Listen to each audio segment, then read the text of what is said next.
সালামু আলাইকুম প্রিয় শিক্ষার্থীরা, তোমাদের জন্য নিয়ে আসছি ৭৭ পৃষ্ঠার একটি গুরুত্বপূর্ণ অঙ্ক। দেখো, মামুন সাহেবের মাসিক বেতন ৩০,০০০ টাকা। প্রতি মাসে তিনি ১৫,০০০ টাকা বাড়ি ভাড়া এবং ১৪,৫০০ টাকা অন্যান্য জিনিস ক্রয়ে খরচ করেন। তিনি ৭ মাসে কত জমা করেন? তাহলে এখানে সবচেয়ে গুরুত্বপূর্ণ বিষয় হচ্ছে যে তার মাসিক বেতন, মানে সে এক মাসে ৩০,০০০ টাকা পায়। হ্যাঁ, তাহলে প্রত্যেক মাসে ১৫,০০০ টাকা বাড়ি ভাড়া দিয়ে দেয়, আর ঘরের খরচগুলো বা অন্যান্য জিনিসগুলো সে ১৪,৫০০ টাকা খরচ করে। তাহলে আমাকে বের করতে বলছে ৭ মাসে কত টাকা জমা করে। প্রথমে আমাকে ওনার খরচগুলো হিসাব করতে হবে, যে এক মাসে তিনি বাড়ি ভাড়া দেয় ১৫,০০০ টাকা আর ১৪,৫০০ টাকা অন্যান্য ব্যয়ে জিনিস ক্রয়ে খরচ করেন। এই দুইটা আমাকে আগে কী করতে হবে? যোগ করতে হবে। দেখো, আমরা লিখলাম মামুন সাহেব এক মাসে বাড়ি ভাড়া দেন ১৫,০০০ টাকা আর অন্যান্য খরচ করে ১৪,৫০০ টাকা। তাহলে তার মোট খরচ কত হয়? ২৯,৫০০ টাকা। মানে আমরা খরচগুলো আগে এক করলাম। ঠিক আছে, আশা করি বুঝতে পেরেছ। এরপর দেখো, তিনি বেতন কত পায়? ৩০,০০০ টাকা। হ্যাঁ, আর এক প্যারার মধ্যে কত হবে কি?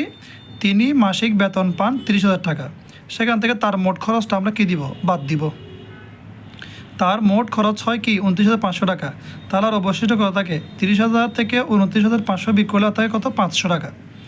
আশা করি বুঝতে পারছো। তাহলে এতক্ষণ আমরা যে হিসাবগুলো করলাম, এগুলো সবগুলো হচ্ছে কি? তার মাসিক হিসাব। ঠিক আছে, তার মানে সে এক মাসে আর ৫০০ টাকা অবশিষ্ট থাকে, যেগুলো সে জমা করে। তাহলে এক মাসে যদি ৫০০ টাকা জমা করে, সুতরাং ৭ মাসে তিনি কত টাকা জমা করবে? দেখো, সুতরাং তিনি ৭ মাসে জমা করেন, এই ৫০০কে ৭ দিয়ে গুণ করলে টাকাটা বেড়ে যাবে। হ্যাঁ, হয়তো তোমরা অনেক সময় ব্যাংকে টাকা জমাও, ঠিক সেরকম একদিনে যদি ৫ টাকা করে জমাও, ৭ মাসে অনেক টাকা হবে। ঠিক সেরকম। আশা করি অঙ্কটা বুঝতে পেরেছ। উত্তর কত? ৩,৫০০ টাকা হচ্ছে উত্তর। একটা জিনিস মনে রাখবা, সেটা হচ্ছে যে কি, জাস্ট আগে খরচগুলোকে যোগ করব, তারপর যা বেতন পাইছে সেখান থেকে খরচগুলো বিয়োগ করব। যেটা হবে সেটাই হচ্ছে এক মাসের সঞ্চয় বা এক মাসের জমা। তো আমাকে বের করতে হবে ৭ মাসে জমা করেন। এটাকে এই এক মাসের টাকাটাকে ৭ মাস দিয়ে গুণ করলে উত্তরটা বের হয়ে যাবে। পরীক্ষায় অনেক সময় এটাকে চেঞ্জ করে দিতে পারে, ৭ মাস, ৮ মাস, ৯ মাস। হ্যাঁ, যাই করুক, কিন্তু আমাকে এই ফরম্যাটে আগাতে হবে। ধন্যবাদ তোমাদেরকে।